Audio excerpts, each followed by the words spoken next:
ఛానల్కు స్వాగతం. ఈనాటి ముఖ్యాంశాలు: రహదారుల పనుల జోరు, రాష్ట్రంలో పలు కొత్త ప్రాజెక్టులు, జూలైలో జీఎస్టీ వసూళ్లు 2930 కోట్లు, లిక్కర్ కంటే ఇసుక స్కామే పెద్దది, అనిల్ అంబానీపై లుకౌట్ నోటీసులు, మినీ బ్యారేజీలు ఏవి, ప్రభుత్వ పథకాలకు బతికున్న నేతల పేర్లు పెట్టవద్దు, ఏడాదిలో 22,842 కోట్లు దోచేశారు, తెల్ల బఠానీలతో కొలెస్ట్రాల్ దూరం. ఈరోజు వార్తలను చూద్దాం. రహదారుల పనులు జోరు. రాష్ట్రంలో సుదీర్ఘకాలంగా పెండింగ్లో ఉన్న రహదారుల పనులకు మోక్షం లభించింది. రాష్ట్ర ప్రభుత్వంతో పాటు కేంద్ర జాతీయ రహదారుల మంత్రిత్వ శాఖ, జాతీయ రహదారుల సంస్థలు సంయుక్తంగా పలు కొత్త ప్రాజెక్టులు చేపట్టబోతున్నాయి. 185 కిలోమీటర్ల పరిధిలో కొత్తగా 2,381 కోట్లతో రహదారుల నిర్మాణం, విస్తరణ, అభివృద్ధి, ఫ్లైఓవర్ల నిర్మాణం చేపట్టబోతున్నారు. కేంద్ర రోడ్డు రవాణా, జాతీయ రహదారుల మంత్రి నితిన్ గడ్కరీ, ముఖ్యమంత్రి చంద్రబాబు కలిసి శనివారం ఆ పనులకు శంకుస్థాపన చేయనున్నారు. ఇవే కాకుండా ఇప్పటికే కేంద్రం చేపట్టిన 2 రహదారి ప్రాజెక్టు పనులు పూర్తయ్యాయి. వాటికి లాంఛనంగా ప్రజలకు అందుబాటులోకి తీసుకురాబోతున్నారు. లిక్కర్ కంటే ఇసుక స్కామే పెద్దది. జగన్ ప్రభుత్వ హయాంలో జరిగిన లిక్కర్ స్కామ్ కంటే నాటి ఇసుక స్కామే చాలా పెద్దదని మైలవరం టీడీపీ ఎమ్మెల్యే వసంత కృష్ణప్రసాద్ పేర్కొన్నారు. వసూళ్లకు విజయవాడను డెన్గా ఎంచుకున్నారని, బియాండ్ కాఫీ హౌస్కు చెందిన సుధీర్ ఈ వసూళ్లు చేపట్టేవాడని అన్నారు. వైసీపీ 5 ఏళ్ల పాలనలో కృష్ణప్రసాద్ ఆ పార్టీలోనే ఉన్నారు. జరిగిన అక్రమాలన్నీ ప్రత్యక్షంగా చూశారు. ఇప్పుడు ఆయనే ఈ మాటలు అనడం ప్రాధాన్యం సంతరించుకుంది.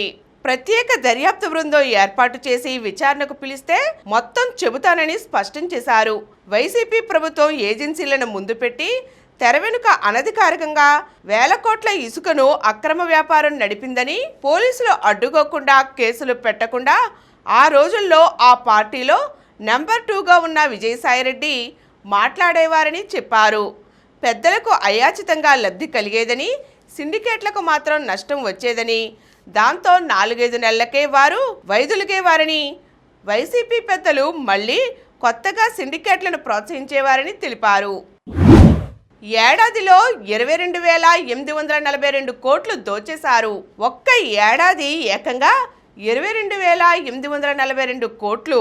2024-25 ఆర్థిక సంవత్సరంలో సైబర్ నేరగాళ్ల చేతికి చిక్కి భారతీయులు పోగొట్టుకున్న సొమ్ముది.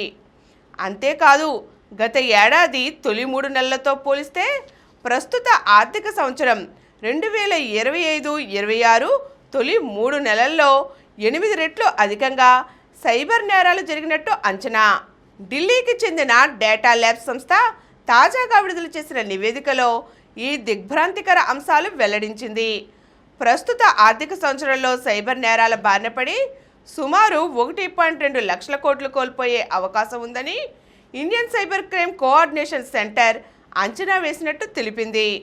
సైబర్ నేరాలతో భారతీయులు కోల్పోయిన మొత్తం 2022లో 2,306 కోట్లు, 2023లో 7,465 కోట్లు.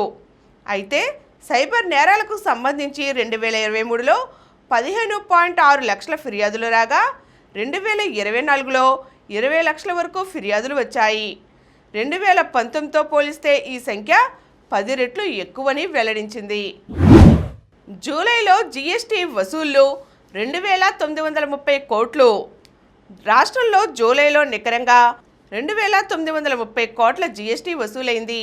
గత ఏడాది జూలైలో వసూలైన నికర జీఎస్టీ కంటే ఇది 12.12% ఎక్కువ.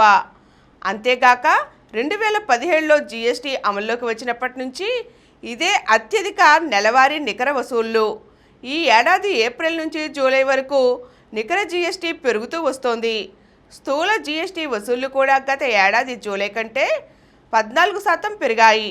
నెలవారీ వసూళ్లలో పెరుగుదల వేగంగా నమోదవుతున్న రాష్ట్రాల్లో దక్షిణాదిలో ఆంధ్రప్రదేశ్ మొదటి స్థానంలో ఉండగా దేశవ్యాప్తంగా 3వ స్థానంలో నిలిచింది. ఎస్సీ ఎస్టీ వసూళ్లు 14.47% వృద్ధి చెందాయి. జూలైలో 1,704 కోట్ల జీఎస్టీ వచ్చింది. గత ఏడాది జూలైలో కంటే ఇది 10.69% పెరిగింది. మినీ బ్యారేజీలు ఏవి? ప్రస్తుతం బ్యారేజీ వద్ద 2,35,000 క్యూసెక్కుల ఇన్ఫ్లో ఉంది. ఇక్కడ పూర్తి స్థాయి నీటి మట్టం 3.07 టీఎంసీలు.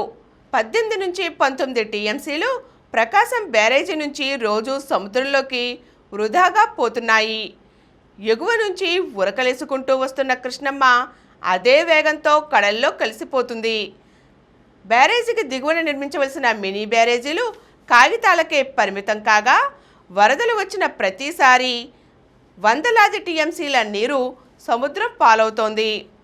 ఈ ఏడాది బ్యారేజీకి ఇన్ఫ్లో ప్రారంభమైనప్పటి నుంచి ఇప్పటి వరకు 42 టీఎంసీల నీరు సముద్రంలోకి వెళ్ళిపోయింది. ఇన్ఫ్లో ఆగే వరకు ఈ వృధా కొనసాగుతూనే ఉంటుంది. రోజుకు సరాసరిన 18 నుంచి 19 టీఎంసీలు సముద్రంలో కొలుస్తోంది. గత ఏడాది వచ్చిన వరదలకు ఏకంగా 840 టీఎంసీల నీరు సముద్రం పాలైంది. ఇలా ఏటా వందల కొద్దీ టీఎంసీల నీరు వృధాగా పోతోంది. అనిల్ అంబానీపై లుకౌట్ నోటీసులు. ప్రముఖ వ్యాపారవేత్త అనిల్ ధీరుభాయ్ అంబానీ గ్రూప్ చైర్మన్ అనిల్ అంబానీ చుట్టూ ఉచ్చు బిగుస్తోంది. 3,000 కోట్ల బ్యాంకు రుణమోసానికి సంబంధించిన మనీ లాండరింగ్ కేసులో ఆయనపై ఈడీ లుకౌట్ నోటీస్ జారీ చేసింది. ఈ కేసులో ఈ నెల 5న ఢిల్లీలోని ఈడీ ప్రధాన కార్యాలయంలో విచారణకు హాజరు కావాలంటూ తొలుత ఆయనకు సమన్లు వచ్చాయి. అయితే ఆయన దేశం విడిచిపోకుండా చూసే ఉద్దేశంతో అనంతరం లుకౌట్ సర్క్యులర్ కూడా జారీ చేశారు. 2017-19 మధ్య అంబానీ గ్రూప్ కంపెనీలకు ఎస్ బ్యాంక్ ఇచ్చిన 3,000 కోట్ల రుణాలను దారి మళ్లించారనే ఆరోపణలపై ఈడీ దర్యాప్తు చేపట్టింది. ప్రమోటర్లకు ముడుపులు ఇచ్చారన్న అభియోగాలు ఉన్నాయి. ఇలాగే రిలయన్స్ ఇన్ఫ్రాస్ట్రక్చర్ తీసుకున్న 10,000 కోట్ల రుణాలను కూడా దారి మళ్లించారనే ఆరోపణలు వచ్చాయి.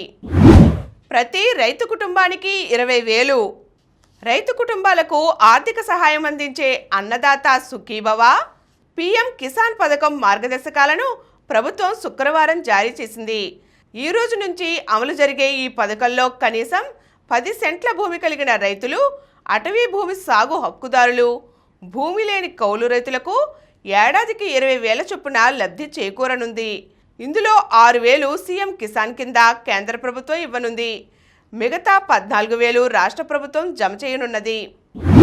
ప్రభుత్వ పథకాలకు బతికున్న నేతల పేర్లు పెట్టవద్దు. రాష్ట్ర ప్రభుత్వ సంక్షేమ పథకాలకు బతికున్న రాజకీయ నేతల పేర్లు పెట్టకూడదని మద్రాస్ హైకోర్టు స్పష్టం చేసింది. అలాగే ప్రభుత్వ ప్రకటనల్లో మాజీ ముఖ్యమంత్రులు, పాలసీ సిద్ధాంతకర్తల పేర్లు, ఫోటోలు ఉండకూడదని స్పష్టం చేసింది. తమిళనాడు ముఖ్యమంత్రి డిఎంకే అధినేత స్టాలిన్ ఉంగలుడన్ స్టాలిన్ అనే పథకంలో స్టాలిన్ పేరు, ఆ స్కీమ్ ప్రకటనలో దివంగత మాజీ సీఎం కరుణానిధి ఫోటో వాడకుండా అడ్డుకోవాలని కోరుతూ అన్నాడీఎంకే ఎంపీ సివి షణ్ముగం ప్రజా ప్రయోజన వ్యాజ్యం దాఖలు చేశారు. ఈ పిటిషన్పై ప్రధాన న్యాయమూర్తి జస్టిస్ సుందర్ మోహన్తో కూడిన ధర్మాసనం శుక్రవారం విచారణ జరిపి పై ఆదేశాలు జారీ చేసింది. ప్రభుత్వ ప్రకటనలకు సంబంధించి సుప్రీంకోర్టు గతంలో ఇచ్చిన ఆదేశాలు, మార్గదర్శకాల ప్రకారం ప్రభుత్వ ప్రకటనల్లో సీఎం స్టాలిన్ ఫోటో ఉండవచ్చని, అయితే దివంగత పార్టీ నేతలు, మాజీ ముఖ్యమంత్రుల ఫోటోలు, పార్టీ చిహ్నాలు, జెండాలు ఉండరాదని, వాటికి అనుమతి లేదని స్పష్టం చేసింది. తెల్ల బఠానీలతో ఆరోగ్యానికి ఎంతో మేలు. తెల్ల బఠానీలు ఆరోగ్యానికి ఎన్నో ప్రయోజనాలను చేకూరుస్తాయి. ఈ తెల్లటి వస్తువు ఆరోగ్యానికి ఉత్తమమైనది.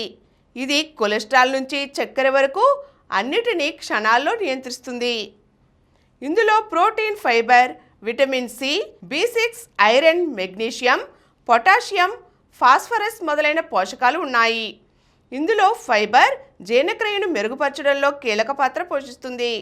కడుపును క్లియర్ చేస్తుంది. తెల్ల బఠానీల్లో విటమిన్ సి అధికంగా ఉంటుంది.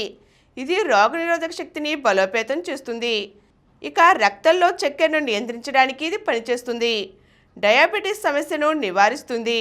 ఇది సులభంగా జీర్ణమవుతుంది కనుక దీన్ని రోజు నిత్యం మనం తీసుకునే ఆహారంలో భాగంగా చేసుకోవచ్చు. ఇప్పుడు కొన్ని సంక్షిప్త వార్తలు చూద్దాం. పోలీసు ఉద్యోగాలలో మహిళల సత్తా. 6100 పోస్టుల్లో 1063 పోస్టులు కైవసం. సెప్టెంబర్ నుంచి శిక్షణ, తరువాత విధుల్లోకి. పోలీస్ కానిస్టేబుల్ ఫలితాల విడుదల. జీతం 15,000, ఆస్తి 100 కోట్లు. కర్ణాటకలో ఓ కాంట్రాక్ట్ ఉద్యోగి భారీ అవినీతి. లోకాయుక్త దాడుల్లో వెలుగులోకి వచ్చిన ఘటన. 24 ఇళ్ళు, 40 ఎకరాల భూమి, 5 ఇంటి స్థలాలు, కార్లు, బంగారం గుర్తింపు. నకిలీ వెబ్సైట్లతో దోపిడీ. 18 రాష్ట్రాల్లో 127 ఫిర్యాదులు. రిసార్ట్స్, హోటల్స్ బుకింగ్ పేరిట నగదు కాజేత. 3 విద్యార్థుల ఖాతాల్లో సొమ్ము జమ. రాజస్థాన్లో 2 సైబర్ నేరగాళ్ల అరెస్టు.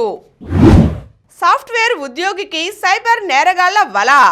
నకిలీ యాప్స్తో కాంబోడియా నుంచి వలవేశారు సైబర్ నేరస్తులు. ఢిల్లీ కేంద్రంగా ఫేక్ అకౌంట్లు నిర్వహిస్తూ అనంతపురం జిల్లాకు చెందిన టెక్కీ నుంచి విడతల వారీగా 1.73 కోట్లు కాజేశారు. 71వ జాతీయ చలనచిత్ర అవార్డుల ప్రకటన. ఉత్తమ తెలుగు చిత్రంగా భగవంత్ కేసరి. ఉత్తమ గేయ రచయిత కాసర్ల శ్యామ్. ఉత్తమ బాలనటిగా గాంధీ తాత చెట్టు నటి సుకృతి వేణి. హనుమాన్, బేబీ సినిమాలకు వేర్వేరు విభాగాల్లో 2 అవార్డులు. సెమీస్కు తరుణ్ లక్ష్య. తెలుగు కుర్రాడు వర్ధమాన shuttler Tarun Mannepalli Macau open super 300 badminton టోర్నమెంట్లో టైటిల్ దిశగా దూసుకు వెళ్తున్నాడు.